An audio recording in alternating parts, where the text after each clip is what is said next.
lunch. I know people are still kind of filtering in. I'm Amy Koch. I'm the state soil scientist in Hawaii. I'll be moderating for the first half of the section today for our technical presentations. We're going to go ahead and get started. First up, we have Mark Stolt with the University of Rhode Island presenting about coastal soil systems and understanding the effects of climate change on tidal marsh soils. So with that, I'll turn it over to Mark.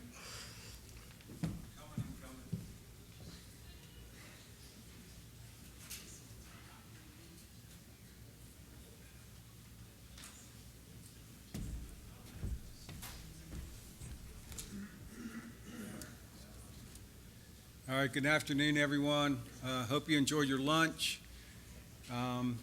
Hello out there in the, I guess, the live streaming world. So I don't know how many are out there. It's kind of weird. It's like being on a conference call and who am I talking to and who's really listening. So, but I'm going to talk to you guys and who's ever out there. Hopefully they can sort of pay attention to. So anyway, I'm going to talk a little bit about coastal soil systems for a changing climate.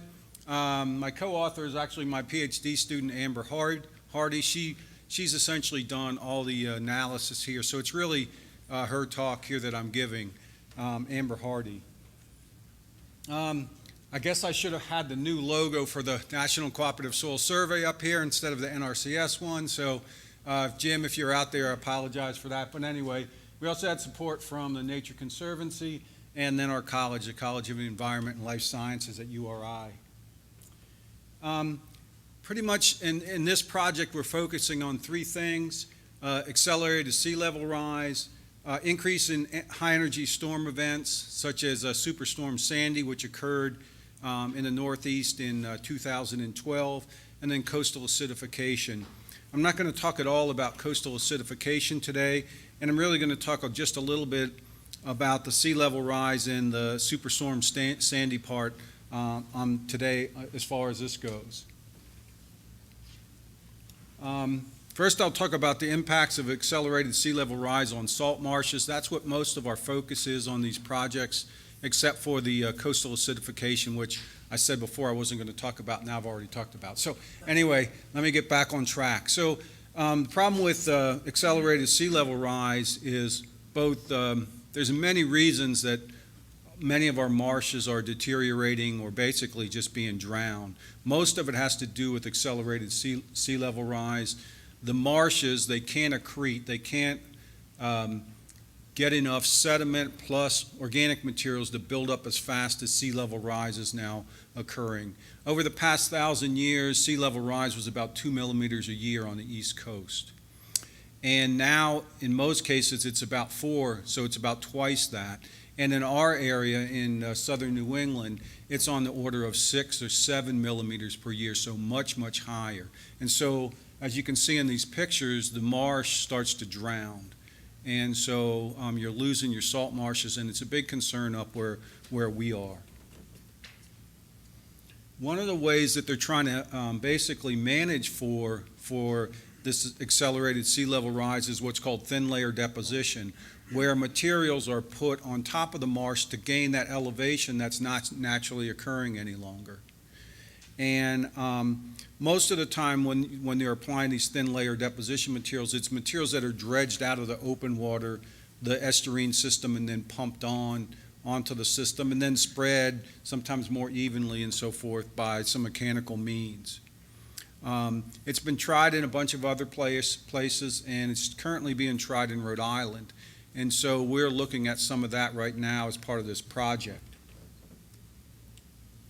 Again, Superstorm Sandy was in 2012, and if you look on the left-hand side of either one of these screens, you see pre-Hurricane Sandy, and the tidal marsh is in the back there. And then you can see after Hurricane Sandy, a lot of the beach material was pushed up over top of the marshes. And so because of these storms in these areas where you have barrier islands or other sort of systems similar to that, you're getting a lot of the marsh that's covered up with sediment. Okay, so essentially this was the objectives of our project. First, to identify those coastal soil systems that have already been impacted by accelerated sea level rise and severe storms. and try to develop an understanding of coastal soil systems and those that are most likely going to be severely impacted by one of these issues, and then the ones that are more resilient to those such as a superstorm or accelerated sea level rise. Then we also wanted to look at the dynamic soil properties and see how quickly they would change as far as these sort of changing climate issues, and then also try to investigate how well the thin layer deposition at TLD is going to work as far as a management approach to try to combat the accelerated sea level rise. So those were the objectives. All right, and so some of the questions were, if we had a superstorm Sandy and it deposited materials over top of the marsh, how fast would it take for the marsh to recover? And then can we use this sort of overwash as sort of a surrogate for thin layer deposition, because it is depositing materials over top of the marsh and building up the elevation. So those are sort of the primary questions. And then we also had some sort of additional thin layer deposition questions, such as what would be the ideal thickness if we're going to put the thin layers down. And when I first started looking at this and in the literature, I thought of thin layers, well, maybe that's, 3, 4, 5 centimeters or something like that. But in many cases, they're talking about 30 or 40 centimeters. So it's not really that thin. Because they really just want to do it once. It's not like they want to every 5 years go back and put down another 2 or 3 centimeters or something like that. Then there's a lot of people concerned if you put that much soil material and becomes saturated, is it going to collapse the marsh? So is it going to push it down? And so any elevation gain that you get, that's going to be lost. And then, as soil scientists, and we're trying to understand what's happening in these systems and what processes are going on, we want to look at the dynamic soil properties. So that's another question that we have. All right, so we have 6 different study sites. The ones that are in red are the ones from Superstorm Sandy. One's in Stonington, Connecticut. One's in what we call Quanticottag, and we'll just call it Quaney. And then one's out on Block Island, and then the ones in blue are the thin layer deposition sites. The thin layer deposition sites, 2 of those sites, they just received their materials this past winter and spring, and one of them was deposited last year. So I'm really just going to focus on the Superstorm Sandy sites, the 3 that you see here in red today. And we're collecting the information from the TLD sites this summer. So the information, most of the samples that we collected for the Sandy sites were last summer. So basically we did some elevation measurements to get an idea on what the elevation was of the materials that were deposited relative to mean low water, or mean low tide. We then did a vegetation survey, and then we also collected soil samples and sort of made soil descriptions. Okay, so Superstorm Sandy was in 2012, in June of that year, and then we collected our samples last summer. So we're talking about over 4 years what kind of changes have occurred in the salt marsh. And here's a couple of examples. On the left-hand side, there's a profile there where you have about 7 centimeters of sandy materials that were deposited. And on the right-hand side, we got about, somewhere between 17 and 18 centimeters. And then you can see the marsh underneath those materials. In the lab, we did some simple measurements, incubation pH to get an idea if we have sulfides, soil organic matter, root biomass. We measured bulk density, and then also particle size to compare the different sites. First, I'll talk about sort of the plant cover and what has happened as far as the vegetation. And what you can see from these photographs is that most of the area has been, has recovered very well as far as the marsh vegetation. And it's ranged from, in some cases, no cover at all to 100% cover. These are the average distribution and the different plant species that we found at those 3 overwash sites. So again, the Quanticottag, Block Island, and then the Stonington site. If you over on the right-hand side, you can see the total amount of cover on average for that area that we investigated as far as a overwash site. And so somewhere's on average between almost 50 to 85% of that area is now covered in vegetation in just 4 years. And so it seems like in most cases these marshes are very resilient, at least from the vegetation standpoint. If you look at the various species, If you're a coastal person, you'll identify these immediately, but most of you probably aren't. But alterniflora is usually in the wettest part of the marsh. The disticulus is sort of in between the upper marsh and the lower marsh. The patens is usually in the high marsh. And then salicornia usually comes in the places that are disturbed or places where it's higher salinity. All right, and then we found some other different veg, but for the most part, the classic veg that you would find in these salt marshes. We're also interested in how the thickness of the overwash materials affected the vegetation and how much recovery was there. There's a lot of variability. You go from some cases where it's 0% to in other cases where there was 100%. So what I did was I basically did this cumulative percent cover. And so you can see that once you start at 3 or 4 centimeters and you work your way up to 17 or 18 centimeters, you have a pretty good relationship. So that line is straight. And so it doesn't seem to matter between, 2 centimeters and 17 centimeters how much you have. You're getting a pretty good cover. And then you can sort of see a break here somewhere around 17 or 18 centimeters where that slope of that line changes. And so it looks like somewhere on the order of 17 or 18 centimeters is the ideal thickness, at least for after 4 years. Now, it might change if we waited 8 years or 10 years or something like that, but at least after 4 years, it appears that there is a sort of thickness that might be the best thickness to put down, at least at these particular sites.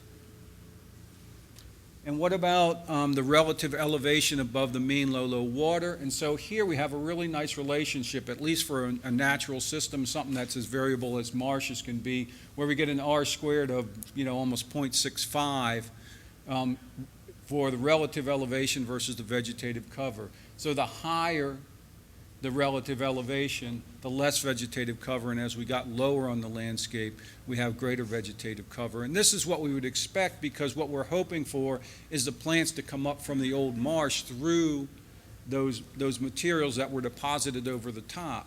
But over time, it's also going to bring in a seed source, and then that will start to grow up from the overwash materials. And so maybe after a while, this relationship won't be so important, but we'll have to see next time we sample. I looked a little bit about soil processes and how the soil morphology has changed, as well as as some of the physical and chemical processes. So one of the things that we noticed is that sulfides developed in these overwash materials rather quickly. And so about 17% of the 58 soils that we sampled had good evidence of sulfides. And you can see sort of this dark layer that you see right in here, indicating that you have the potential of sulfides and monosulfides or pyrite or something like that. And so just to test this, we did incubation pHs. And so for that, as part of our classification purposes, identify whether you have sulfidic materials, you do an incubation pH. So you incubate the soil materials over at least 16 weeks or until they reach a pH of 4 or less. And you keep them moist. And so you can see the top line there where the pH is basically staying somewhere between upper 7s and 8, and that means it doesn't have any sulfides at all, okay? And then on the other ones, you see this rapid decline in the pH as time goes on, as the sulfides are oxidizing and creating sulfuric acid, which drives the pH down.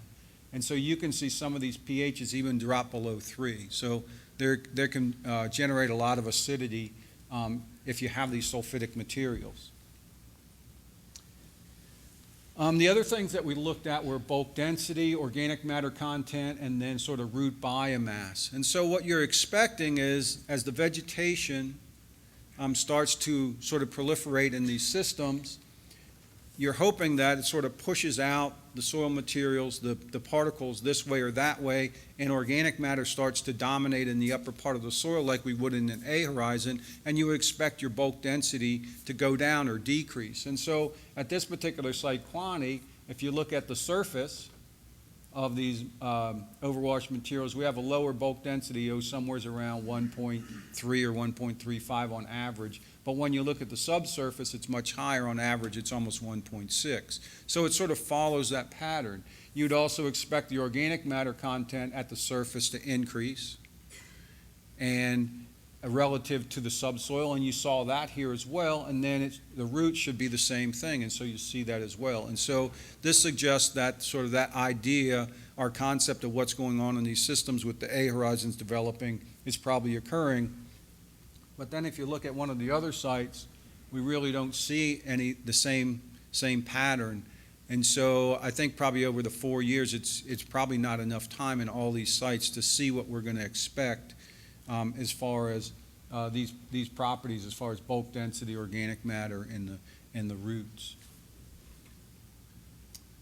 So sort of to wrap it up, this is what we found in these overwash sites.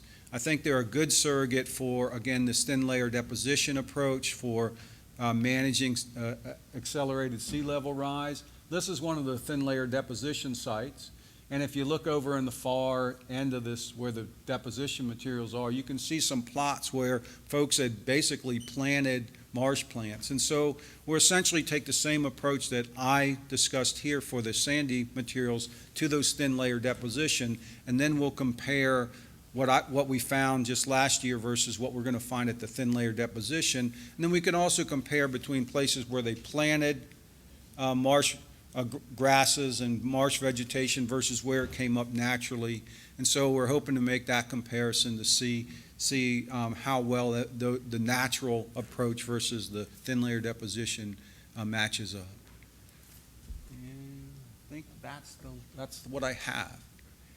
I don't know if I have time for questions. No? Okay.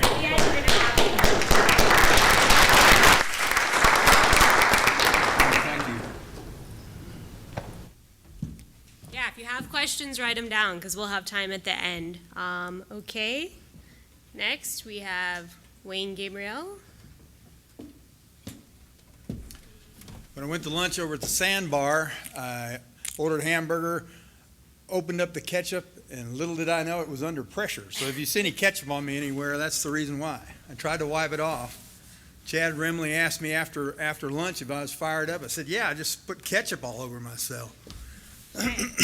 Now that I can figure out how to use this. I think people have been doing the slides manually. Manually instead of this? There was, Okay, well, I can do it manually. Just turn this over here. yeah, and there should be, one of them was the, this one? There you go, this one for the Got a laser? pointer. Yep. Mm-hmm. Yeah, I don't see it working. I can do without it. Anyway, I started out with this presentation. It was going to be Web Soil Survey successes. You ain't seen nothing yet. Well, I decided that's not the thing to do at a National Cooperative Soil Survey meeting. There's another delivery mechanism through the soil web that has had great success too. So I'm also going to talk about that because they've been a great asset to NRCS and the NCSS cooperator delivery.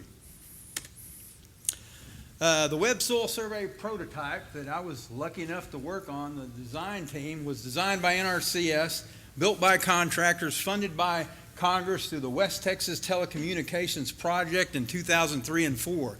And when we said that we were going to build it in 9 months, some folks at the National Soil Survey Center said, I don't think so. And some of them said, I don't even think you can build it. But we did. And it works, and it still works today, 12 years later. And but they were right about one thing. We didn't build it in 9 months, it took 12. And they were wrong about the other thing, that it wouldn't work, because it's still working now. So, Web Soil Survey 1.0 release was in August 2005, just a few months after we finished the prototype. It was an opportune time. We just finished most of the Surco digitizing effort for the United States, and so we needed a place to deliver the information from, and Web Soil Survey was it. The interface is still with us. It looks very similar because it was designed to be very simple and intuitive. You don't have to be a GIS specialist. You don't have to be a soil scientist to work it, but you do need to understand how soil surveys work. These are all the upgrades that were made to Web Soil Survey, 1, 2, 3, 4, 5, 6, 7 of them. Too numerous to mention, but even though the interface looks very similar, it even has the same colors it did that we put on it the first time. it still works, even though probably 80% of the information and mechanism behind the scenes has been upgraded in some form or fashion. Now, SoilWeb went online at about the same time in 2005. It was a little more rudimentary when it was first delivered, but it was built by UC Davis, the University of California, Agriculture and Natural Resources, and with NRCS cooperation. In 2005, like I said, it was rudimentary, but it was made to cover California, and later on, the capability of working in the whole United States was added. The main contact for the SoilWeb in California is Toby O'Gean, PhD, Department of Land, Air, and Water Resources, University of California, Davis. And they have a really nice website over there. The SoilWeb was released in about 2012 as a web app. And what they did was they made SoilWeb work reactive so that it sensed what kind of device you had. And it's also an app that you can download, and it is outstanding. I've used it when I had a request for a septic tank absorption field. A friend of mine was trying to put in, and he wanted me to go out and assess the soils. Well, I didn't have a soil survey with me. I took my S5 Galaxy phone with me, and I ran SoilWeb while I was out there, and I could stop on any point I wanted to and find out what the map unit was and what the components were. And I could see a mini profile that you see on this phone here, a mini profile of all the components. I could go to each one of those soils and gather all kinds of information about the map unit that's off of Surco. So it's an outstanding tool for that type of work. And I couldn't have done it with Web Soil Survey. The laptop would have been too heavy. I wouldn't have had any connectivity. I wouldn't have known where I was. But it works on a phone. Outstanding. Now, SoilWeb is point driven. In other words, it's able to detect through the GPS where you're at for a point and give you a soil map of the whole area around it. And you can zoom in and zoom out. You can see the characteristics over there on the left of the components and have access to a tremendous amount of information. Web Soil Survey is area driven. You have to draw area of interest. And it's capable of handling delivery of information from multiple map units, multiple components at the same time. Now, you can fool it into giving you point information by drawing a very tiny square when you zoom in and draw an area of interest. And like if you want to get lat long of a point, well, you just draw a square, very tiny square, so that it touches that point, and you can get the lat long from it from the standard reports. Here, in contrast, this is what you're looking at. This is my place, 100 acres near Temple, Texas. That's the area of interest for it on the left with the soil map displayed on it. Here's the same area with the point at the headquarters, and it has the same soil map there. But it has areas outside the area of interest that are shown on SoilWeb. SoilWeb can start from your current location, either with Internet Explorer, Google Chrome, Mozilla, Safari, and on various devices, because like I said, it's reactive. It detects your device.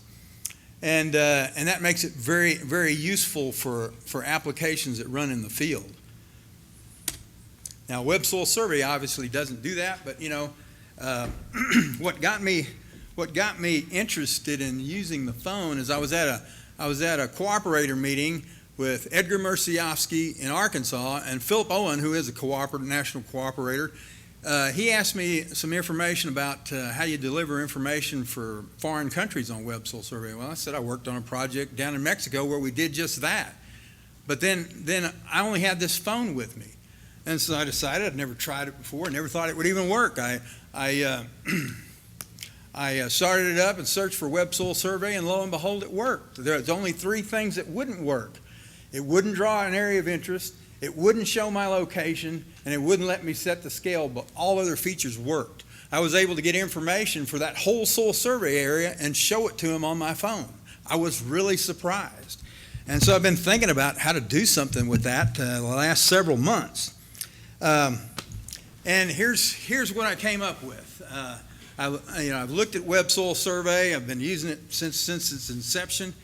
And there's 6 things that we can do that don't even cost money that we can do to enhance it. One of them is, the first one up on top, web soil survey needs to be able to start from the current location. And I talked with Phil Ansel about this and had some discussions with Dave Hoover about it too over email.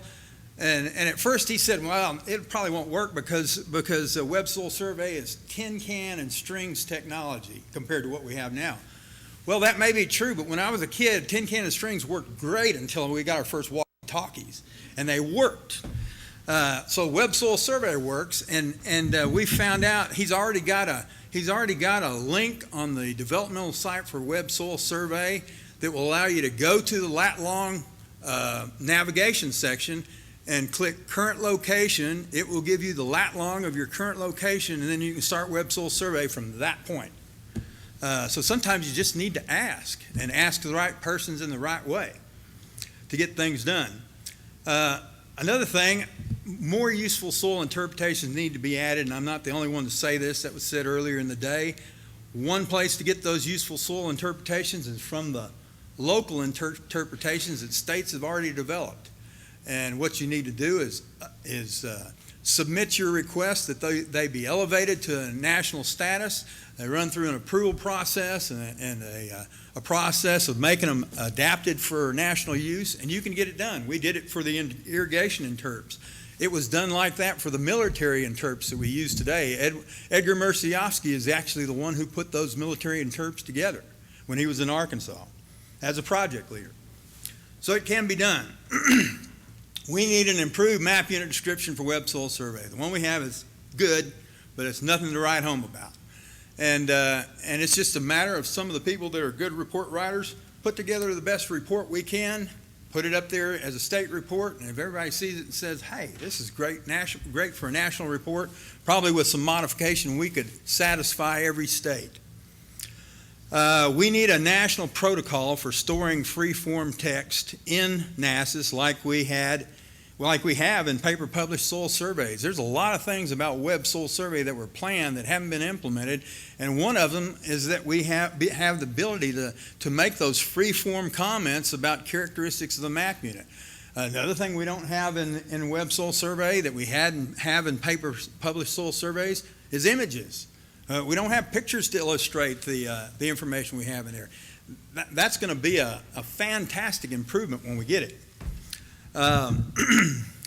And there is already an effort, as was mentioned earlier, to develop the enterprise content manager that allow us to put images on web soil surveys and link them to captions that we might store in NACS. Number 5, we need useful links and functionality like Soil Series Explorer and Soil Data Explorer that are products of the California Soil Web. They're available there now, and I'm going to show you a few frames of those in a minute. And the other thing we need to do is we need to explain the proper use and when soil surveys are being misused as we zoom in and zoom out and scale. That's one of the things that we've lacked in web soil survey for quite a long time, so that we can show the proper use and the limitations of soil survey maps when you zoom in or zoom out. Okay. And I think that illustrates it here. This particular slide, actually there's a little warning that says that my 100-acre place, the soil ratings map may not be valid at this scale. It's the default scale that it comes to me, so that seems like it's a little off. Now, here's some things that require additional funding. Web soil survey needs to be able to draw an area of interest and set the scale using a touch screen commands and make it mobile. That's all it takes to make it mobile right now. Granted, it would be better for a phone like this if you didn't have so much real estate you were putting on there with web soil survey, but it works. You can make it work. And that may not be as far-fetched as it seemed a few weeks ago either. Jason Nemechek's been working on that particular thing, and Phil Ansel, developer with NACS and CDSI, he's been looking at the same thing, and we may not be that far off to getting it done in the next few weeks or next few months. And it may not cost anything, but I put it on this list anyway. We need to complete the enterprise content manager as soon as possible so that we can build the capability we need to in NASAS to store the captions, to make links to those pictures, and all the other things that will get us images on Web Soil Survey. It includes photographs, block diagrams, and all the images that we've placed in paper soil surveys before. We need to add soil profile simulations, and I'll show those in just a minute. SoilWeb developed the technology to deliver those electronically over the internet. And we've used them in some NASAS reports too. We need to create a mobile web soil survey that's like a light version to run on mobile devices. It may not have the full capability of web soil survey, but I've realized at this meeting that mobile technology for delivery is where it's at. If we want to increase our use exponentially of soil surveys and increase our ability to help people understand soils, that's where we need to focus. And we need to make the web soil survey interface reactive so it can run on any platform like SoilWeb does. Here's some of the examples. Picture's worth 1,000 words. Just imagine how much better our web soil survey descriptions would be if we could just show a soil profile in color. Block diagrams. We've got all kinds of capabilities in drawing block diagrams nowadays that we didn't have 10 years ago. This one actually shows the relief to some extent, and it's the actual relief for an actual area. This was the submission for Region 9 for the calendar for the coming year. This is a two-dimensional block diagram that was built in Santa Fe. I think Aaron Miller had something to do with this, and the other staff, probably Chad Ferguson too. And it shows you both the vegetation and landforms to expect in a cross-section through New Mexico. Images give us the capability to educate on web soil survey that we don't have right now, and on other websites. But we could do some education on web soil survey. We could just put some images on there with captions. This one indicates some of the excavation safety equipment that we use. Soil Series Extent Explorer. This is a product in web soil the California Soil Resource Lab produced. It's on SoilWeb, and when I first saw it, when somebody told me about it, I didn't realize that they were the ones that did it. I thought it was an NRCS product or it was some other state, but they're the ones that devise this, and some of it works on data that has to be processed after they receive their download, like those maps. They pre-process them so that when you get the map, it's already processed and you don't have to wait. Lab data that goes with the soil series comes in there. I don't know whether it's pre-processed or whether they get it live, but it's something we're not delivering right now. Of course, we have the capability to link to official soil series like Pullman, but this is also available on Soil Data Explorer in SoilWeb. They have a link to all the block diagrams, the later ones that have been put together. You can get to them from the SoilWeb, and you have a list. You can get a list by state. Now, there are just a couple things that the SoilWeb could probably have some benefit from some improvement. The SoilWeb needs a database concurrent with Web Soil Survey every year. Otherwise, you can't depend on it being official information. And since I've been using the SoilWeb since the app came out, there's not been a single year when it was ever updated earlier than February. Not their fault. We haven't been able to give it to them in a timely manner, and we've got to do that. Funding for maintenance and new development on the SoilWeb, they've just really done an outstanding job. They're a useful think tank and a developmental breeding ground for new delivery technologies that help people understand soils, and I think they deserve our support if we can give it to them. The Soil Extent Explorer and Soil Data Explorer are shining examples of useful technology, and I'll have to say that the SoilWeb's probably the greatest accomplishment as far as soil survey information delivery that any cooperator has ever made.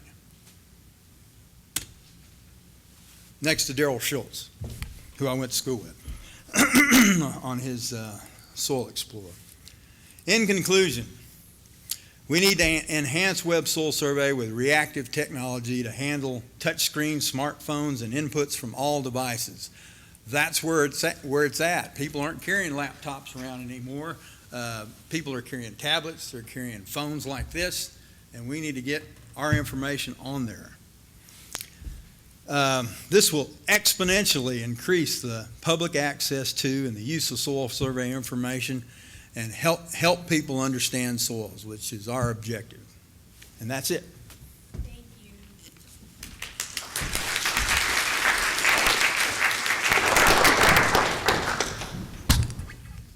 Okay, next up we have Jason Nemechek and Neil Dominy. They're going to present about marketing soils information to the states and beyond. Are you loaded? Okay.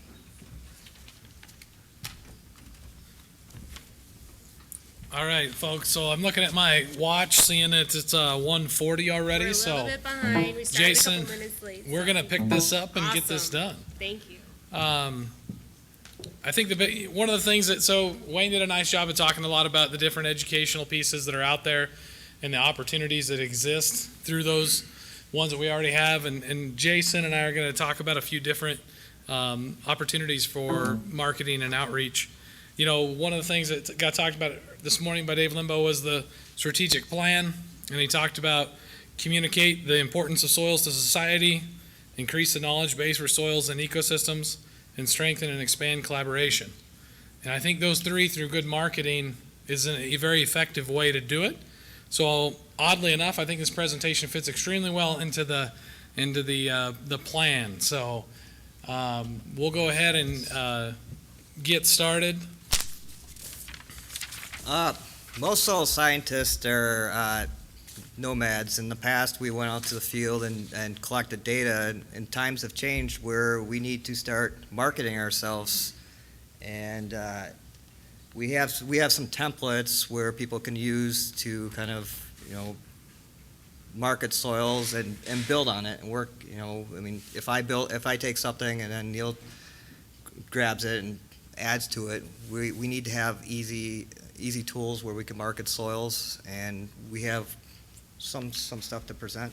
And finding ways to make the template somewhat usable for every state and whatever occasion you may have is one of the goals, as well as we all don't need to recreate the wheel.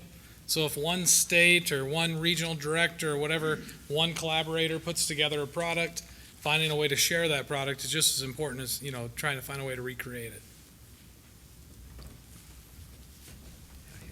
So Jason's going to take us live real quick here. One thing, so this is an example. We're looking at the Wisconsin website, and he's going to navigate to the soils page. Jason's done a lot of work on this, and when I first saw it, I got scared and I ran away and said, I can't do that. I don't have that ability. Get away. Then you figure out who your webmaster is. You figure out who the people are behind the websites, and what you figure out is a lot of these things can be very easily reproduced on another website. So you can follow the pattern to create it. Rather than having to start from fresh, you can just go in the web design and grab the scripts and the information from it and bring it over to the other websites. So what Jason's got here on this Soil Data Mart thing, I was talking to him the other day, and that's why we decided to talk about this together, was, some of our users still go back to Soil Data Mart being, I wish I had Soil Data Mart for my county report on hydric soils or whatever it is. And I don't want to have to go through Web Soil Survey and select that out. I liked it before where I could just go to that simple drop down. And so Jason's put together here a way to basically do that on the fly. All of it's official soils data. It's another way of bringing back Soil Data Mart. It's tools that people just want to be able to get access to the soils data quickly. It's hitting, in the background, it's hitting soil data access and different scripts, and just trying to make it easier for people to get to the data. It's also being looked at through the national EFOTG of a way to kind of update section 2 in our soils data information. Right now, I struggle with that because I got a whole bunch of links and a whole bunch of publications, but most of them are out of date, of course, and the links, some are broken, there's issues. This would be a way to solve that problem as well. It'd be a direct link, and then you wouldn't have to worry about maintaining that piece. And it does sound like that's on its ways to some national instructions. You want to mention something more there? It's pulling the soil line for soil data access. Eventually, with what the developers in Fort Worth will be able to pull the thematic stuff from web soil survey and have different options with that. So we're doing pretty good. We're catching you up on time here. You're welcome. Let's see. So the one thing I would encourage folks to do, so Jason's got that already on his website, on the Wisconsin Soils website. Go to that, take a look at it. It's really neat how he put together some of the links. Intuitively, I always struggle with that of where do you find different things. He went through and put all the links by topic area. So it's extensive, so it's a little intimidating about how long it is. But it actually has, as you think of topic areas, you will find the link and you can go directly to it. I thought that was a really nice piece that he put in there, as well as the cooperators. There's links to the cooperator websites too, so the cooperator perspective is there.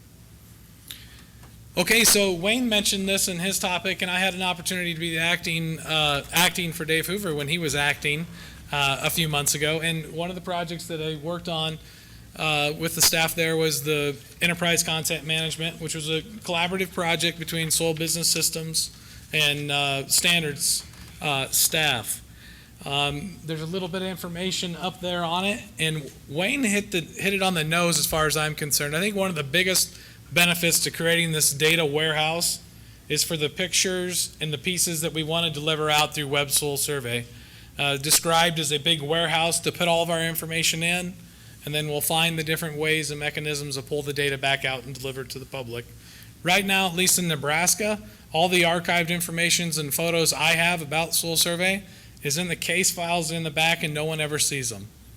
And someday they'll get thrown away, as paper usually does.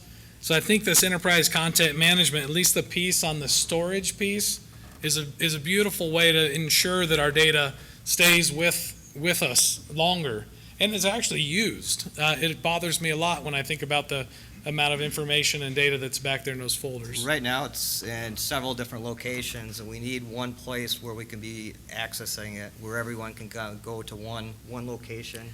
So, and one other thing I'll note on that is the workflows portion of that. It was described as a way to help, like if you had a standard that they were trying to get feedback on, it'd be a way for that standard to go through a process and it could be assigned to people to review under a certain timeline, so then you could track the review through the process. It's also, there's hope through that cooperators would have the ability to get into the system. At one point in time, I know it's talked about you had to have a level of EOF to get into the system, which wasn't totally satisfying, but at least was an attempt that we could get the collaborators into the content management system as well. Another option is GitHub, and we have a NSST tech session where we're storing a lot of our tools for R or soil data access or other different types of programs for soils, where everyone can kind of go to one place. And it's not just for programs. You could store documents or trainings where we can share information on GitHub. And it makes it easier too, where if it's on your computer, there's like a red light or green light, you can update it on your computer without having to go to GitHub itself. You can have versionings. It's very useful. It's a nice place to go where all the tools are, so you don't have to go several different websites. It's all located in one spot. All right, so I talked as fast as I could through that presentation. In fact, my voice is now going out on me. Hopefully this was helpful to people to see that there's things out there. Jason and I talked about working with the communications team on how can we get this information out there and more available to people to take a look at and utilize. And I think for those that fear this type of technology and the whole webmaster page, people like me, I think we can get through it, especially with the stuff that's already developed and out there. It makes it a lot more appealing. Thank you, everybody.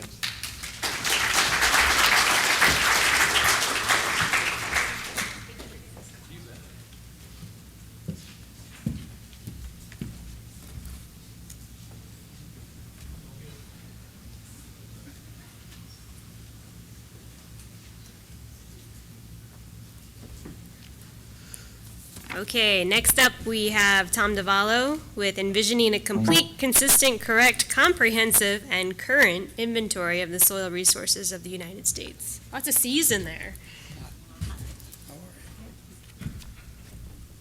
Yeah, I think if they're handing out awards for alliteration, we probably get it for that one. But our team here, it's myself, Tom DeVallo, Jim Thompson, Suzanne Kinnis-Brown, Michael Whited. And what we're going to do, in a spirit of partnerships, now anyone that was up in Duluth 2 years ago, Jim got the partner award. He described, what a partnership is about. Partnership really isn't about us getting stuff from our cooperators and the cooperators getting stuff from us. It's working together for the mutual benefit of our discipline. And with that spirit, Jim is going to talk about this digital soil mapping focus team. Thanks, Tom. And you'll get a chance to hear more from us over the course of this week, and I'll talk about that at the end, some of the places that we're going to repeat some of these messages. So hopefully if you'll get a chance to hear it again, and those who aren't here for this session will get a chance to catch up on some of this. The 5 C's, that was on purpose. And we could talk about that, but what we'll see, we're going to do something a little different, and will also might help us with the timing, is that I have just a few slides I want to show to talk about some of these ideas. And we've found over the months and years that we all have been thinking about some of these things, that it's probably more helpful to have some question and answer than just for us to talk and you to listen. And so, because I'm sure folks have a lot of thoughts and ideas and questions about it, and so we'll give you a chance to do that now and later on throughout the week. Just a little big picture stuff. Soils, that's what we're here for. We know that they are our most critical, most important natural resource. And that should be the underpinning of all that we do, the foundation of why we do the things that we do. And questions related to some of the big issues of influencing society today are influenced by soils, whether that's carbon sequestration and climate change or drought mitigation, nutrient management, and there are many others. We need to know something about the soils in order to answer those questions.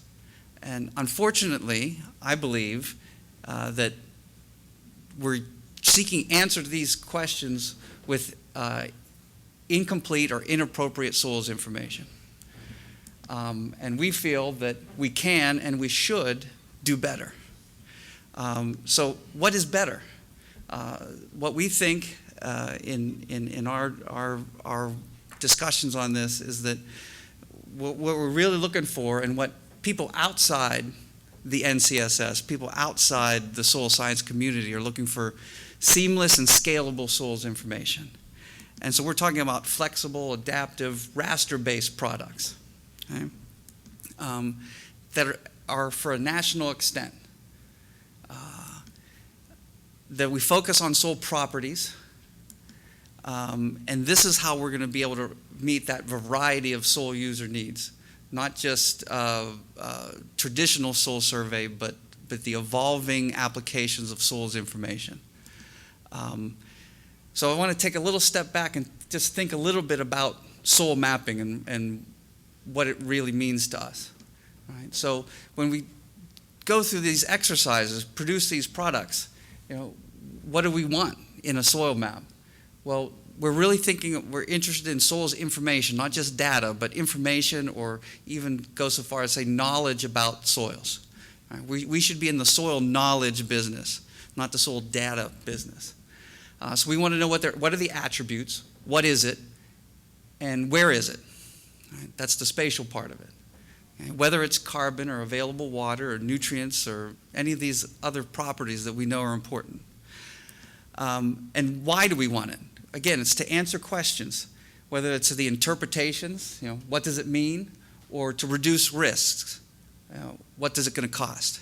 Right? And these are the things that we think we do, either consciously or subconsciously, when we're trying to do these types of assessments. And a quote that I think is really important, and I don't think Mike is here this week, but it's probably the one thing that somebody said to me in my entire career that probably was the most important. What is the decision that you're wanting to inform? And that should drive what we do on a daily basis. We're trying to help people make better decisions, and we want to provide them the information in a format and in a context that allows them to make those decisions. So our current maps tell us what we know, but we contend that modeling, and that can take on any form of model, not just statistical computer-based models, but any model. It helps us understand how we know it. And we, as pedologists, do this naturally when we have our mental models of soils and landscapes. All right? And information on uncertainty tells us how well we know what we know. All right? And these are important components of this process. So what's our focus as part of this team, as part of the Soils 2026? We're very much focused on fundamental pedology, and that's the one thing that I hope that we're able to convey throughout this, is we're trying to build that knowledge base of our soils. Right? And then through our mapping is how we communicate that knowledge. And those maps can take many forms or formats, but it's how we communicate our knowledge about soils to the end user. We get hung up on digital soil mapping, and one thing I wanted to say is that's digital soil mapping. Right? That is digital soil mapping in that picture. There's no computers, but it's still part of that process of digital soil mapping. Right? So we're not saying we're going to take people out of the field. It's still the critical component to this process. Why? Because we're focused on knowledge. Right? But we're going to augment, we're going to build upon that knowledge by using some of these other technology tools throughout the process to guide how we do it and how we present that knowledge to the end user. And so we can talk about some deliverables that we want to focus on, and you'll see over the next few presentations some examples of how this is being implemented. So it's not just some university grad student project. It is on the ground happening, and we think that you'll see some of these examples here today. Again, focus on soil properties at different depths, but the process is flexible in a way that we can do class data and interpretations, anything you want. Right? And Dave Linbo touched upon this. We're focused on this idea of continuous investigation and improvement. Right? We're always building towards something more, something next, something better. Right? At the foundation, because of this, the foundation that we build around this, the same tools, the same approaches are applicable whether we're talking about national maps or MLRA projects. It works the same, or whether we're doing update mapping or initial mapping. All of those fit within that umbrella of what we're promoting. What's the benefit of that? Again, a complete, consistent, correct, comprehensive, and current soil resource inventory. I think often we're focused on the complete. Things like SDGAR are helping us address the consistent part of it, but we need our soils data to be, our soils information to be more than that. And it'll help us to address some of these growing applications and needs for soils knowledge. And so again, we want to encourage you to ask us questions, and so we can try and communicate what we know, what we're thinking, and how we are proposing to proceed as part of this focus team within the NCSS and Soils 2026. So as much time as you want to leave us, you can ask us questions. We have a poster in the poster session that'll be up today and tomorrow. You can stop by and talk to one or more of us there. On Tuesday evening, there's going to be a session from 7 to 9 p.m. Do you know where it is? It's on the patio just behind. On the patio. They're going to have the cash bar open. And we want you to come and as an opportunity to ask us more questions. And then on Wednesday, there's actual formal focus team presentations that will include all the focus teams as well as the DSM focus team. And so please ask us questions, give us your ideas, let us try and clarify the things that you're concerned about or worried about or unclear about. So, yeah, question. Discuss a little bit about why the fixed depth property was, promoted versus horizon depths. The question was why fixed depth instead of horizons. I'd say the main reason is because it allows us to standardize the data in a way that where if you had it on a horizon basis, each soil has a different number of horizons. But the way we construct those depth-based layers are derived from the horizon data. And in fact, because of the algorithm that we use, and this was developed as part of the Global Soil Map project, you can reconstruct the horizon increments from the depth increment data. If you put the depth increments in and ask for the data for the horizon, it'll give you the exact same number back that was originally in the horizon measurement. Yeah. We realize that a lot of our soil properties are use dependent, and they're significantly different under different land uses, but a lot of our map units cover different land uses. Have you thought about somehow trying to incorporate land use into the database?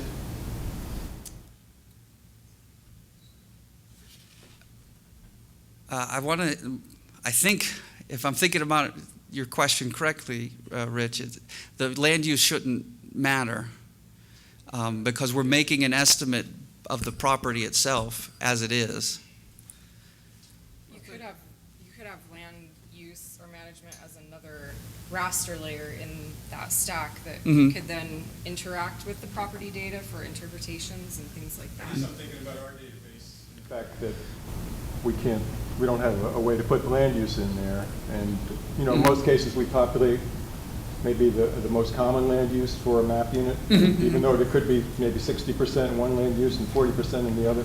So I think maybe one thing to think about is forget about everything you've ever done before and everything we do, and think about what we could do with this description of biological, physical, and chemical properties at standardized depths, and think of all the non-soil things, some of which we try to capture and manage unsuccessfully within NRCS. Things as simple as slope gradient or slope aspect or, land use, land cover, climate. All of these independent variables. There's other agencies creating those, managing those. We just use that raster stack or multidimensional data set, whatever, but we've got independent variables. And, what we lose with the specific horizonation, we gain with standardization. So in my mind, all the hard work has been done. We got a bazillion interpretations, all the parameters for all the different, X, Y, and Z, or depth things are in there. If we had a standardized raster data set, we can throw any other, independent thing like land cover, land use, mean annual air temperature, whatever. So in a lot of ways, it would free up a lot of the limitations, or at least a lot of the hard work that we have to do in managing all of that component and horizon specificity. And like I say, all of the kind of goofy things that we've attempted to do over the past 30 years with recording and managing spatial data in a relational database. We could free ourselves up from that. So, yeah, thank you. So please see us here, and again, think about these ideas as we listen to these next few talks. Just one quick thing on Tuesday night. If you get there early enough, the first $100 is on me. Awesome. Okay, next up we have Travis Naaman with USGS. Do you have your presentation loaded? Okay, perfect. And he's going to be talking about soil property and class for 100-meter grid maps of the conterminous United States with soil grids. Thank you. All right. I'll actually take a quick shot at that land use question. Depends on what covariates you use. If you use the right covariates, use the right vegetation indices, you can kind of, and some of the land cover products, you can kind of account for that variability in your predictions. So it's a little snippet there. So yeah, super excited to be with you guys today. So yeah, my name is Travis Naaman. I'm with USGS in Moab, Utah. Done a lot of work on soil mapping in the past, and super excited to talk with you about kind of this collaborative effort we've been undertaking with a pretty diverse group of collaborators. See, okay, yeah, you can't really see it. Anyhow, so you can see, a couple different universities, different federal agencies. So this is kind of building on a body of recent work, kind of spearheaded by Tom Hengel, the Soil Grid's 250-meter data set for the world, which was just published. Really encourage you guys to check it out. It's a really great new data set and resource that's available to us all to kind of try and innovate with all the different projects we're working on, and as far as making soil data more available to the masses. So kind of within this broad collaborative, kind of the main principles behind it are that we can, if we all kind of pool resources and data together, that we can come up with an automated soil mapping kind of workflow that's mostly data-driven, where we can kind of synthesize all this data and all this knowledge that we have as a collaborative body of soil scientists and ecologists, and create the best unbiased predictions, as a collaborative. And so we generally are utilizing kind of state-of-the-art methods, so looking at nonlinear methods, incorporating machine learning, thinking about computational loads. We want to optimize our computations, utilize the best kind of parallelized coding schemes that are available, and we want this to be reproducible so that we can update our maps regularly. And that this is a theme that we've kind of heard from everybody. We want to be able to continually update, continually improve this. We don't want to say that we're done, because we know that there's so much more that we need to learn about soils in order to better inform the management decisions we make. And so kind of thinking about this general schema, the big workload in this type of analysis and this type of workflow is starting kind of on the left there, you'll see on the screen, is with preparing covariates. So we have a ton of different data sources that are available right now, with stuff that's already been published. So we've taken stuff from GSurgo, we have digital elevation models, climate surfaces, all sorts of remote sensing indices, Landsat, all sorts of stuff that's been kind of now made very much more available to us. And then we take all the available field observation data sets we can get our hands on and kind of relate those two, and then use all these computational procedures to create new soils layers. And so kind of what I'm going to take you through today is kind of some efforts building on that 250-meter data set to kind of optimize that and take some of the data we have in this country and actually create a 100-meter grid of a suite of soil properties and a couple class maps. And so the data we're building on, this is data that probably a lot of us in this room have collected. So one of the data sets we utilized was kind of the transect observations that we have in the NASA's data set. So, we've got a lot of data in this country. We cover, it's a little bit clustered, but we have pretty good coverage. So that's a lot of information that we can utilize. We also use the National Characterization Database to get at some soil property estimates. So we have a lot of observations, kind of variable attribution across the country. We also, not showing it here, but we also use the RACA data set for some of the carbon estimations that we made. And so we envision this as an iterative workflow where we're taking all of these soil observations, kind of in the upper left, relating them to this large data set that's available of all these covariates. So we utilized 339 different covariate layers. We put that together in a big kind of normalized matrix that we can use for modeling. And then we optimize our modeling parameters using a random forest and gradient boosting. And then we come up with a fit, and we do a cross-validation scheme, come up with new predictions.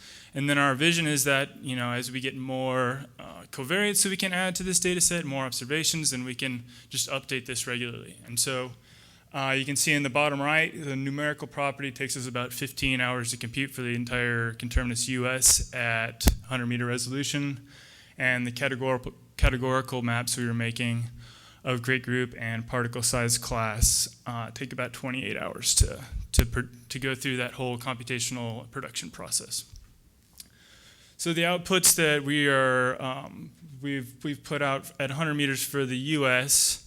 Currently are organic carbon, total nitrogen, clay, sand, bulk density, pH, and we did make a EC prediction, but we didn't really have a good coverage of the U.S. So it's mostly just we're not publishing on that at this point, but we have good estimates for the Western U.S. And so for categories, so we're doing great groups and what I'm calling modified particle size classes.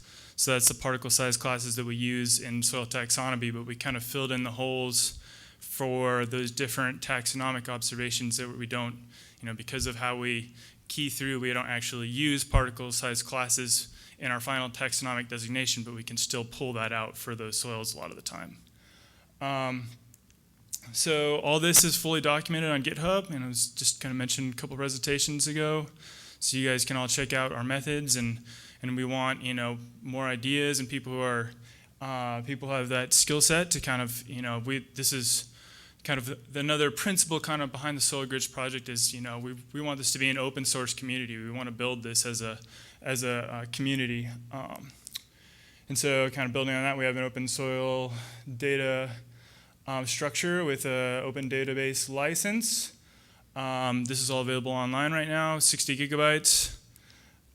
So kind of getting into the meat of it. So how well have we been able to do this?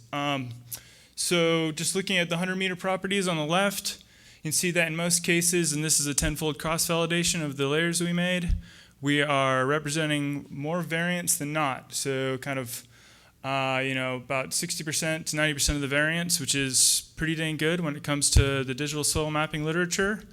And that's pretty comparable to the 250-meter data set for the world. And one thing I will mention is that there's a whole suite of other properties available in that Soil Grids 250-meter data set. So kind of beyond what we're showing here, there's a soil depth prediction layer, there's rock fragments, there's CEC, as well as some other things that I'm forgetting right now, I'm sure.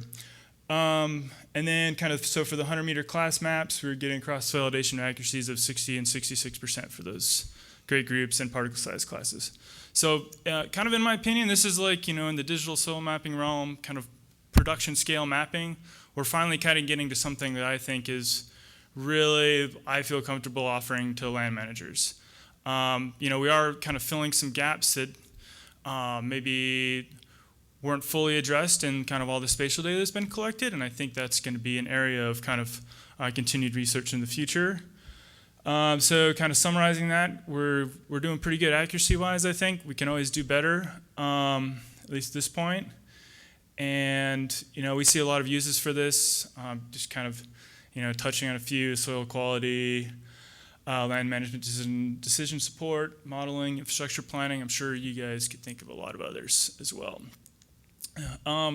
So what does this look like? How does it compare to kind of the soil products we're used to? So this is an area near Moab where I'm from, and I do a lot of work right in here, and actually just kind of led an BLM AIM field soils training tour through here. And so this map unit is also a big kind of management concern for us. We have a lot of dust storms that actually end up kind of getting propagated to this big long map unit. But so what we're seeing here is the prediction by soil grids at 5 centimeters for percent clay.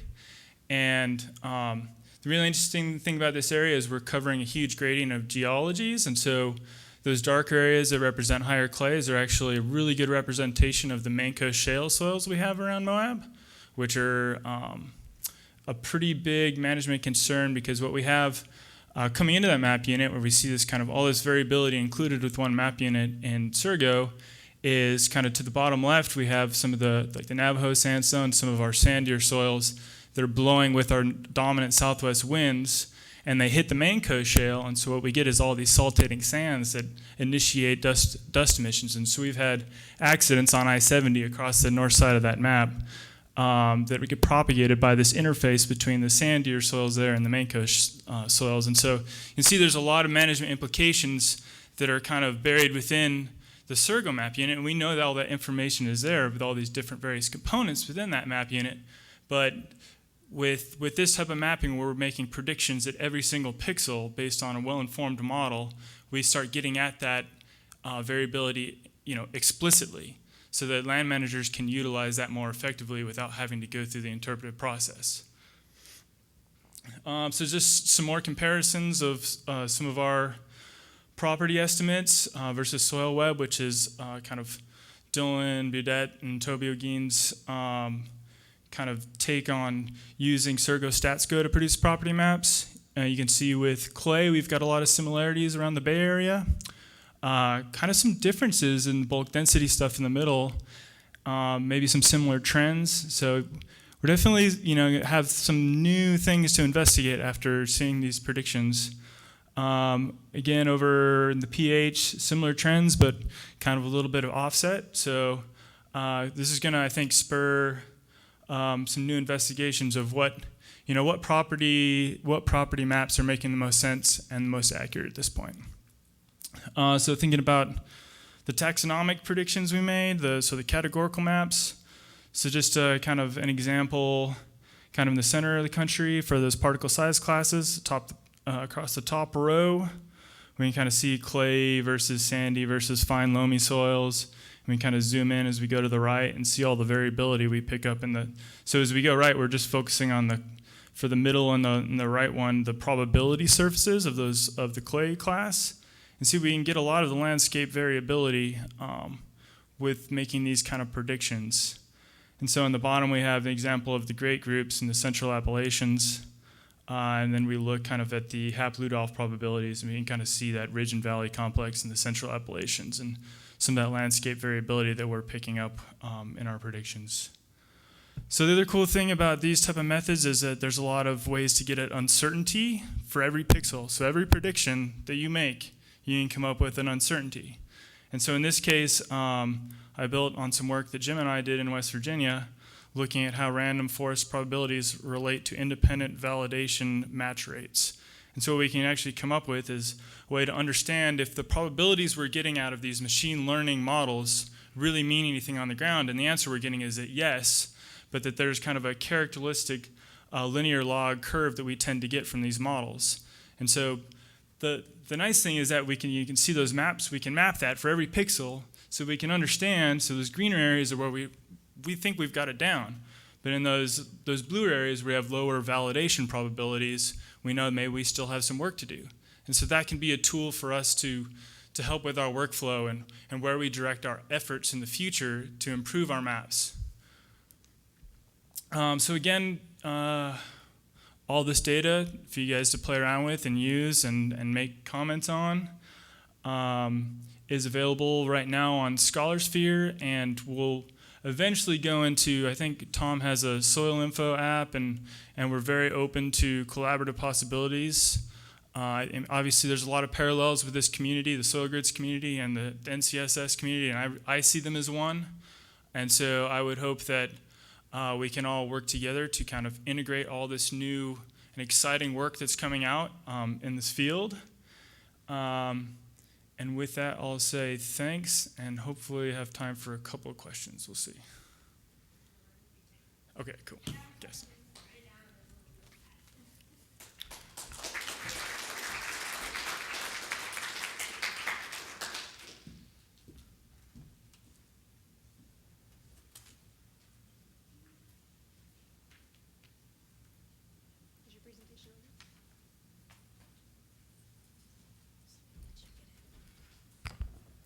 Okay, next up we have Jessica Philippe with Bridging Surco and Raster Mapping with Knowledge-Based Soil Survey Update in the Lake Champlain Basin.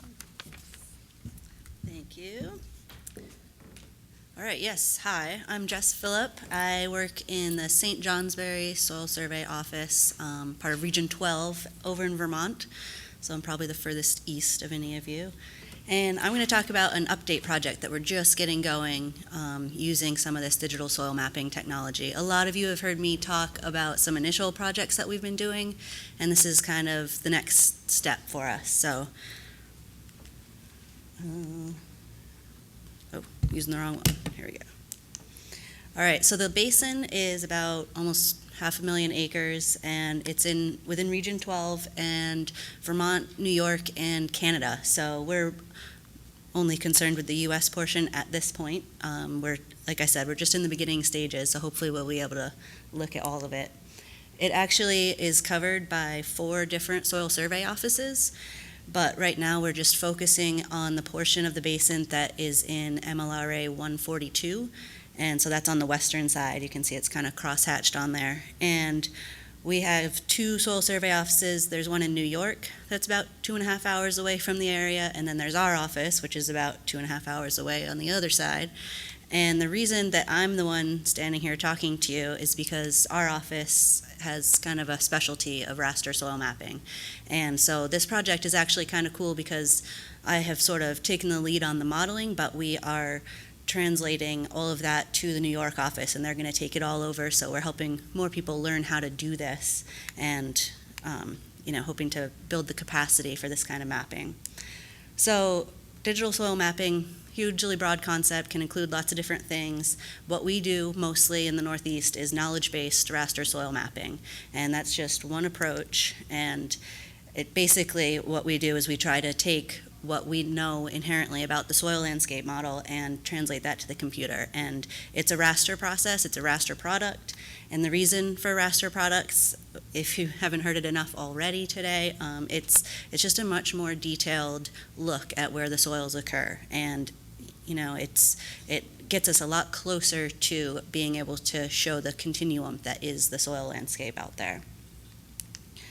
And one big conceptual difference between the vector mapping and raster is that, when you're out there mapping traditionally, as we did for Surco, you're looking for where soils change. So we're spending a lot of time out in the field looking for those areas that are not really typical of anything. You're seeing where it transitions from one thing to another. But with raster mapping, we're really focusing more on getting the central concept of whatever it is that we're trying to map. We're trying to say, here's the really typical soil, and the classes naturally grade into each other through this mapping process.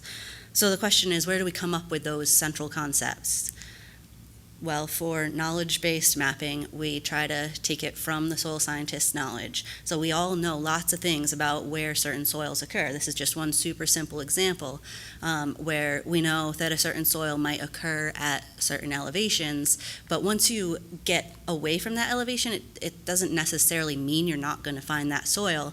So with this knowledge-based mapping, the curves that you can adjust how steep it drops off, and you can say, all right, if you're at 190 meters, then it may be a little bit further away from where you would expect to find this soil, but it still could be there. The soil is still going to be a lot like this typical soil. And that's just one of a gazillion examples of rules that we create about these soils. And so for the initial mapping, and in the update mapping too, this is our basic process. We take the soil scientist knowledge and we apply that to environmental data, which for us is a lot of LiDAR-derived terrain derivatives, but it can be anything, anything digital that tells the story that you know about the soil. Throw it into the soil inference engine. I'm not going to talk about the software today, but this is what we use. You can adjust all the curves and everything to really build a model that reflects reality out there. And what comes out of that is a fuzzy soil membership map. Again, I'm not going to go over really what that is, but I do have a poster, so you can come talk to me about it later. So for update mapping, where we come up with those rules is actually from Surco. So the idea is that Surco holds that story that, soil scientists from the past have told us via map form, and all of that information is in Surco. Yes, there are weaknesses. We get a lot of complaints about, in this area specifically, about mapping being, quote, bad. But it's not really all bad. It's just we have different ways of looking at it now. We have different ways of seeing that soil landscape model. So the idea is that we can take Surco and figure out what the concept behind each map unit really was, and then remap it more correctly and kind of narrow down that central concept that is found within each map unit. So the first step is to basically overlay the raster or the polygons over rasters and to find out what the most frequent values are, or there's different ways that you're going to want to look at it, but you can look at it statistically, you can look at it visually. If you click on a curve for a polygon, you can go right into ArcGIS and look at that curve or look at that polygon over the raster and see why it looks the way it does. Basically, you analyze the polygons as a group and individually if you want to look at certain ones, and then you choose. The basic process is that you choose kind of a central or typical polygon or group of polygons that represent that map unit concept, and then you output it to a knowledge base that you can then put into the inference engine and remap. So those last three slides were kind of just the software way of doing it, but the simplified process that we're looking at here is to, again, trust that the Surco isn't really that awful, and you take the map units that are within Surco and you don't add anything to it. We get a lot of people coming in and being like, well, I dug a hole over there and I know it's sandier, so that needs to be in the map. But the first step anyway is to, somebody telling us a story that they one time saw something that was a different texture doesn't mean that we should include it in the model, because this really needs to be based on actual field data. So we identify the central concepts of what's existing. We don't add any new components or map units based on stories that people have told us. And so that means that it's limited to things that were mapped in that area. Then we apply those central concepts across the landscape, and then we go out in the field and we collect a bunch of data to determine new data map units. So what really happens is that the legend may look exactly the same, but the data behind it is a lot more accurate. But again, that's the simplified way of doing this. The reality is that when you get out in the field, you most likely are going to find that there are components that weren't captured in the original map. So we have turned this sort of into an iterative process where we do that basic process where we identify the central concept of the map units, we remap it, we go out in the field and we do a bunch of investigations, and if we're consistently finding another component, then we can add it into the model, create rules for it, and remap, and then go out and check that. And again, it's an iterative process. We're bound by time, so it doesn't go on forever, but in this area, I guess before I move on, I'll say we do that however many times is reasonable, and then at the end we still have an independent data collection for accuracy assessment and for the DMU building.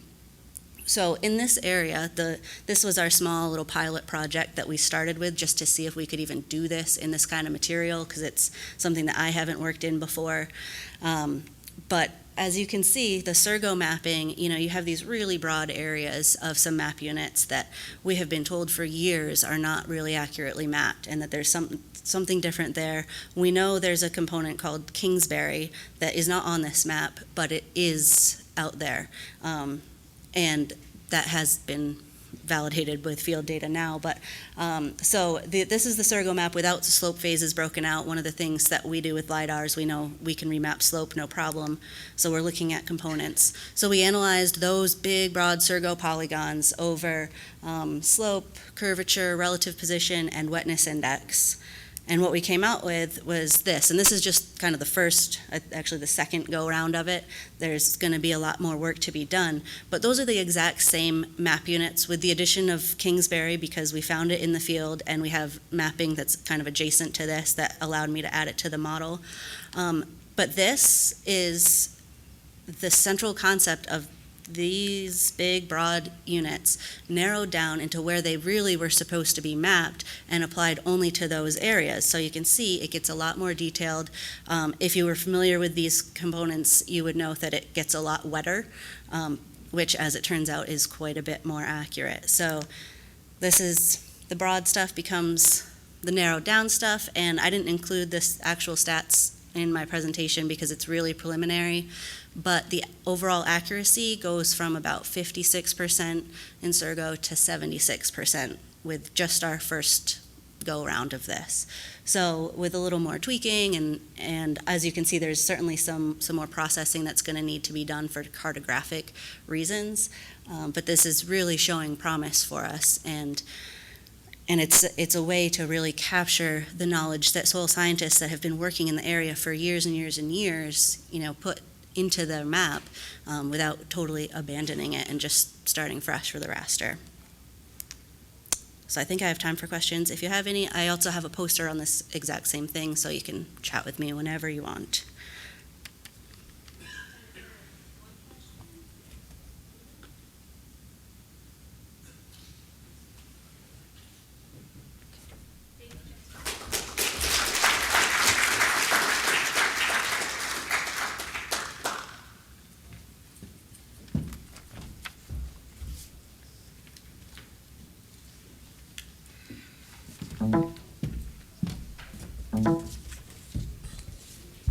Did you get it on? Okay.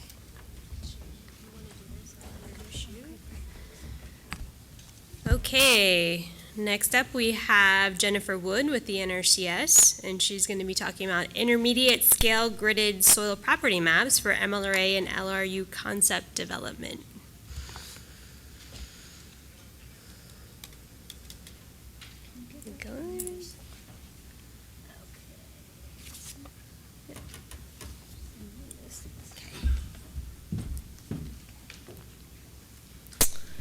Okay, good afternoon, everybody. The last one of this session. My name's Jennifer Wood, and I am a soil data quality specialist at the Pacific Soil Survey Regional Office out of Davis, California. And I am giving this talk really on behalf of people who actually came up with all of this and developed it, so I bear with me, and I hope I do it justice. And this has really come out of kind of the same whole set of conversations that we've been having this whole afternoon session about where we're heading to, maybe a 2026 soil survey product, raster-based soil survey product. So I'm doing this on the behalf of a lot of people, but also including Dylan Bodette, Tom DeVello, Whitten Owen, Stephen Roker, and Jason Nemechek, again, among others. And I changed the name of my my talk just about 2 hours ago to narrow it a little bit more and to really fit into what we're kind of talking about here. And really it's a proposal for a first step that we think, and all these people I think that were part of this would agree that it's just a no-brainer product that we can produce within the next year and would really benefit the National Cooperative Soil Survey. So just to outline what I'm going to talk about, we're talking about a stack of 800-meter raster mapping products, and that 800 meters grid cell size was inspired by the PRISM products, the climate products that are available at 800 meters. An aggregation, essentially, of map unit information, soil property and soil interpretations at the 800-meter grid cell size filled in with StatsGo where there is no current Surco data, so where there's no where there's initial soil surveys going on, and we have gaps, because we're looking to, again, we're all going towards this, we want a seamless product for use by all of our cooperators, internal, external customers, raster-based. It's a much more convenient product to use in our geographic information system environments. And it's basically to meet a demand that's out there from internal and external customers. You can do water budgets with the soil property and PRISM rasters. We're using it for MLRA and LRU concept evaluation. And what we're talking about is regional to continental scale evaluations, products that are available for that. Again, they're small files, fulfills a demand that can be produced, we believe, in the next year. And really, maybe the most important thing is it's like a marketing tool that can be used for educational purposes, outreach, and inspiring people to learn more about, to want to learn more about soils and landscapes, and letting people know, we have this rich database that was developed over 100 years, and this is the data that's available, and captures people's interest about what we have. And just as an aside, Toby Eugene at the Soil Resource Lab has produced these available for California at the 1 kilometer grid cell size, available through that website. And a lot of people in California use those, including educators in their classes. And then I'll have a little bit about the little discussion items that these folks have been tossing around about this.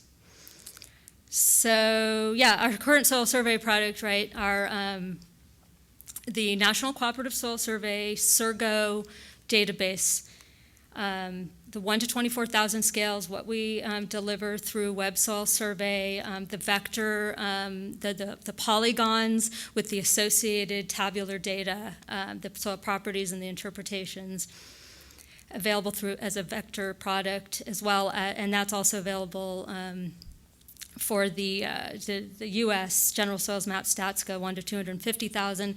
We do have a raster product. If you guys have downloaded the GSurgo database from Web Soil Survey, it is a raster product, but it is just cell sizes that represent the entirety of the map unit. So it includes all the information for all the components, all wrapped up into just the whole map unit information. And just a little note on the, there we go, on the right, that's actually not, that's actually some, I think Jessica Philippe might recognize that. That's actually some disaggregated mapping product data that I think that she was part of, but we used it because the cell sizes that's available from the GSurgo raster is a representation of all of the components in that map unit. It's not disaggregated. So this kind of really is part of what, these three phases is kind of a part of what really came out of the Western breakout session or breakout workshop that was conducted last year across the country. I think there were 4 or 5 regional workshops about where we're going with raster products. And the Western Regional workshop, we kind of came up with this 3-phase procedure, really going towards what I think what's being proposed for the 2026 kind of product.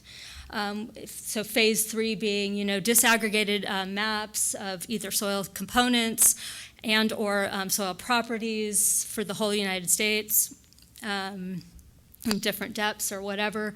But that future product, which is, ways off from now.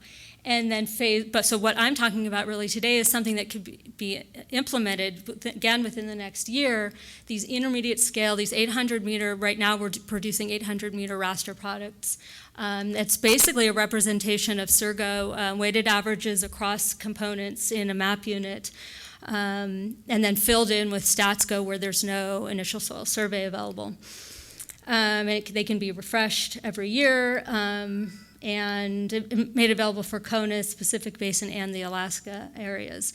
And then phase 2 would be kind of something maybe like what Jessica was talking about. A lot of people have proposed different ideas for phase 2, but So that's, this is part of a larger conversation.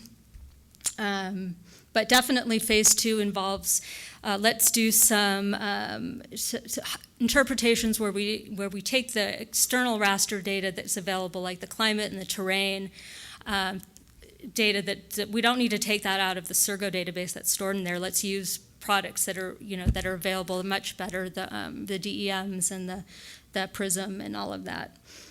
So I'm talking about phase 1, and again, these basically these products are available now. These 800-meter, I'll be showing you examples, rasters for different soil physical and chemical properties, interpretations, and anything else that's in Surco can be, and any derivative of those can be made into these maps. This is just an example of, initial soil surveys that are in the orange, so you can show any kind of property that's in Surco, legend scale. And the black lines are the MLRA boundaries. So this is weighted mean clay content across components in a map unit, and just for kind of to get oriented, this big blue blob is the sandhills. So the blue is the sandy and the or low clay, and the red is the higher clay. So these are available for a lot of soil properties and interpretations. Here's pH, and you can see the low pH on this coastal plain is in the blue with all your ultrasols. And the next one is AWC, and then you can do the soil properties as well, or interpretations as well, like hydrologic soil group. So, and these are done by imposing these 800-meter grids over both our soil survey and StatsGo areas. So this, again, the black is MLRA boundaries, and then that orange in there is a big initial soil survey area. And the big grids are the 8 kilometers just for scale, and then the tiny grids are the 800-meter. And if you zoom in, you can see this is done for plant available water storage. On the left is the derived from the Surco data, and on the right is from the StatsGo. So it's obviously less detailed, but at least it helps provide a seamless coverage for the whole area, the whole U.S. Again, so just, what this is for, it's to serve a need that's out there for simple to use, easy to understand, soil property, soil information, small file products that we can post as TIFF files. We can produce just the 20 to 40 most requested soil property interpretations for the continental United States, and I believe we can do it for the Pacific Basin and Alaska. You can do these as part of the annual refresh, so when there's new information, you can fill that in every year. They're available now. We're using them in Region 2, and I have a poster that shows one of the uses in MLRA and LRU kind of analysis and evaluation, if you want to check that out. Let's see. Oops, what did I do? There we go. So some of the discussion items, basically the people who are working on this want to know, when can we post these? When can we get these out? I mean, it would just basically take, we have soil survey division staff time and IT support. If there's support for this, which we think there is, let's get it done. And how does it interact with maybe some of these other efforts out there, like Global Soil Map, and something that was produced as a contract with the USGS, I guess, a while ago. And let's market our product to be used alongside these other products like Soil Grid that we were just hearing about, Polaris, and there's a U.S. Forest Service effort also to produce soil maps generated in some way. I'm not sure what their model is. We have this 100 years, right, of hard-earned soil landscape knowledge. I mean, that kind of what Jessica's talking about is using that. Let's not abandon that. It's a model. It's a model just like any other model. All models are wrong. Let's put our model, and we can improve our model, but we have something right now. Let's just make it more available for the public to use, evaluate, and with the collaborators, let's just look at let's just get it out there. And then it also kind of brings up the question of, should the National Cooperative Soil Survey be putting a stamp of approval or have some kind of endorsement procedure for soils data that's out there that maybe conforms to some kind of our National Cooperative Soil Survey standards. There's soil data out there. Who endorses it? Do we endorse it? And has it been vetted through at least our worldview of soils? So that's kind of our plug for what we think is a no-brainer as far as a product that can be delivered to the public and to our cooperators and the public and internal and external customers and generate some excitement about the soil knowledge that we do have. So, and I'm interested in being part of this whole conversation that we've been talking about this afternoon, so I hope this conversation goes on. If there's any questions, be happy to take them. Phase 1, you had continental, Hawaii, Pacific, and Alaska. Any plans to provide these products to the Caribbean area, Puerto Rico, and U.S. Virgin Islands? I don't know. Does anybody else in here know? I think if there's Surco data available, then I believe it's possible. So, yeah, then we can. It's a matter of getting somebody rounded up to run the maps. And they only. I think it's an hour. Tom, do you know? Is it an hour to run these? Maybe not even that much to make these. When we first started on this, Whitney kind of kept a log, and he was using strictly ArcGIS. That was a bit time consuming. Yeah, I think his was a lot on what this is taking now. The last time I talked with Dylan, he's working outside of ArcGIS and is able to do it quite a bit quicker. Yeah. I think Puerto Rico was just an oversight on the slides, not. Yeah, these CONUS maps are, I mean, he's producing a lot of these, but I think they can be produced, for any area that has Surco, or StatsGo, actually. Do you guys have any plans to do an accuracy assessment? I don't know. Does anybody know if there's plans to do an accuracy assessment on these? Tom, do you have any? We haven't really talked about it.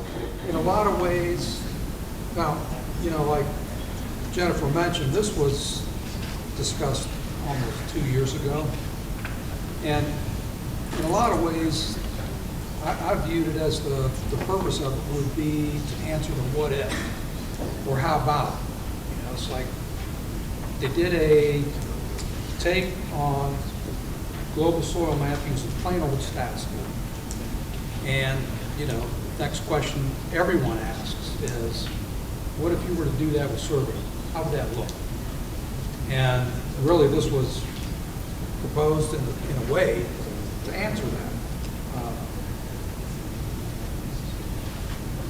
But we would just more or less repackage existing data a little bit different way. Yeah, it's really just a repackaging of what of what we got. But I assume you could do validations in any manner that you wanted to. So. Travis, we haven't really talked about doing that.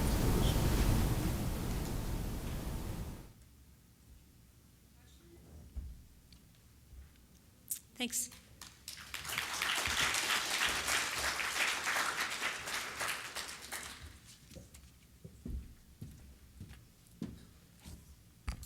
Okay, thank you to all of our presenters. We've talked about what we currently have for soil survey data and products and where we're going and some of the different options of what we have. And I think it's obvious that it's imperative that we keep up with our product for our current end users and what they need, and noticing that could be a different product for different users. And there's so much potential out there. So with that, I'd like to open it up for questions and or discussion. We have about 15 minutes.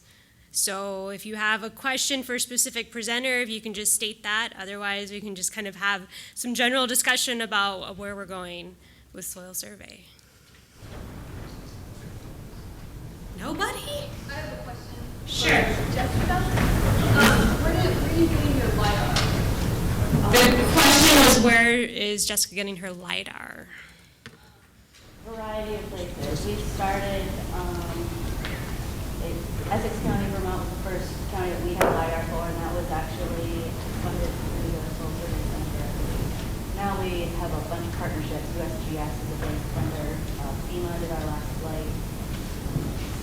I whatever we can get. So it's not actually project specific, it's just where we can get it. Exactly, yeah, and we usually, our office is in the talks for how to make sure we get the right quality level for our use. So, is there any situation where we don't have LiDAR coverage or reference? So far, I say that we need LiDAR to be able to do it at the levels that people expect from us. But it can be done without LiDAR, definitely. Especially out west, you don't need that detail, that level of detail to make somebody good maps. Okay, thank you. Yes. For Travis, you showed a slide that had a lot of data points that were derived from our soils characterization database. A lot of those points were described and sampled way back when, before we had any GPS data, or we're kind of swagging it really as to where these locations are. Also, they're not necessarily representative of the map unit in which they were mapped. And I'm just kind of wondering if that was taken into consideration, the potential inaccuracies of that, or if there's some way that that was factored in. Having cleaned up both the characterization database and the NASS database myself, my approach was to look at the coordinate fields and make an assumption about the number of significant digits in the field, which may or may not be a good one. And there's also, like, some of them like if like the ones that have UTMs, they're already pretty obvious for those GPS data. So there was like a weeding out process in both, cleaning of both of those databases to try and pick the ones that seemed like they had georeferencing that was legitimate.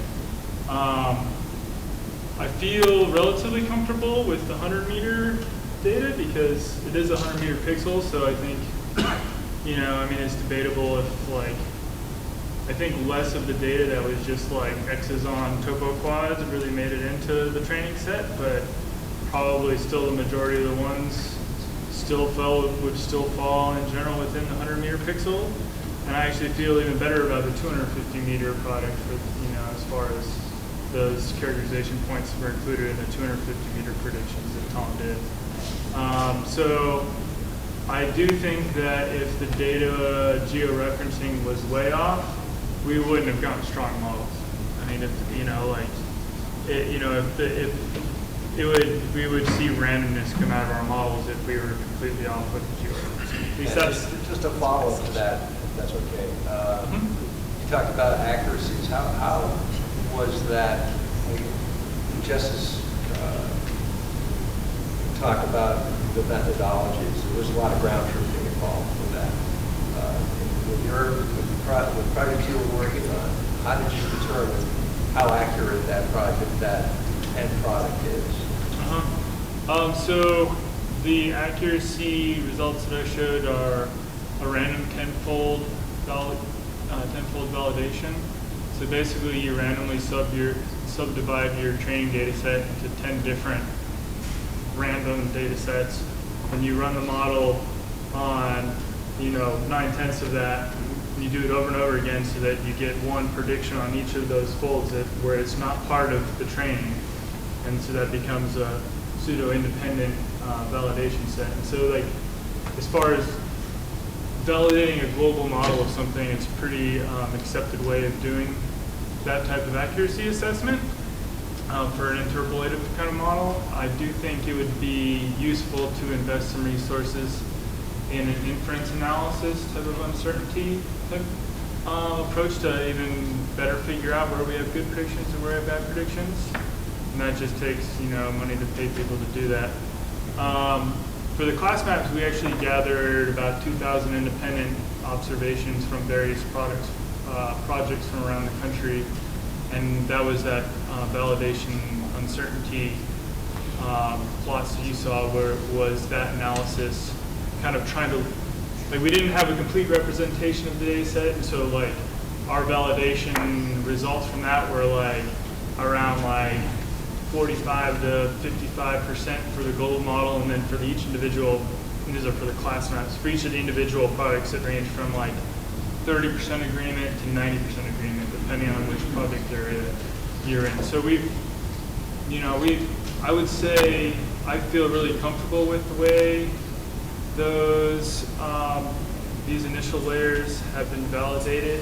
I think more work would be great, and that project we kind of all cobbled together just by all of us putting in a little bit where we could, and I would love to see more investment to bring that collaborative more into the forefront of this cooperative to better combine all of these efforts we're doing to try and get even better results, and I think those would be possible. Thanks. Okay, thank you. We still have a few more minutes. Do you have any other questions? Jess, I'm curious how you validated the Surco product to then compare to your validation. So it's. Hold on, I'm just going to repeat the question in case people didn't hear it back there. So Suzanne's question was, how did Jessica validate the Surco product to get an accuracy? The accuracy of the Surco to the accuracy of her raster mapping. Right. So we don't do that with Surco, so I'm curious how she did it.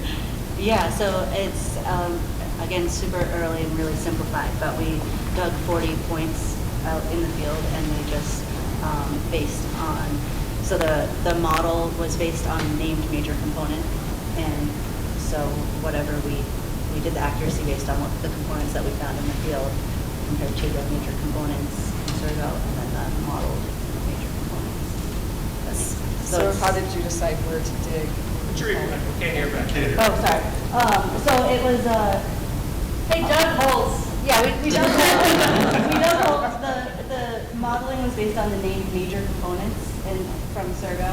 So whatever we found, we documented, of course, that component. And the sampling scheme was actually a condition Latin hypercube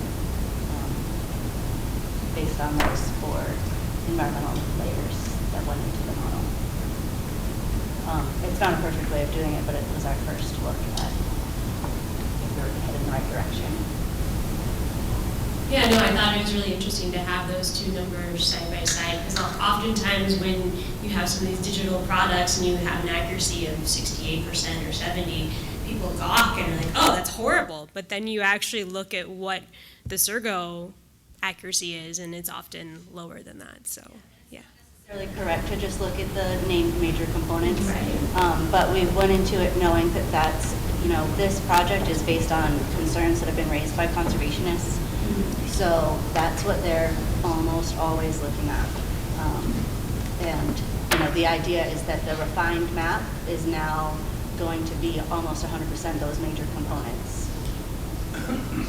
To add to that, a good, I think one of the only kind of comprehensive looks at Surco is in the Polaris paper. You can look at how much the NASIS component calls and those field observations match Surco, and generally ranges from 45 to 66, 70%. So, and that's, but you also got to keep in mind, those aren't independent data sources. A lot of that NASIS data went into, and that's validating for, does it match any component in a map unit? So I don't know, I don't think it's discussed enough personally, validation and accuracy assessment in soil survey, but that is a starting point for us all to think about these things for context. Great. Okay, we have 4 minutes left. One more question? Anyone? Okay, well, thank you very much for attending, and I believe we have a half an hour break, and the next session will start at 3:30.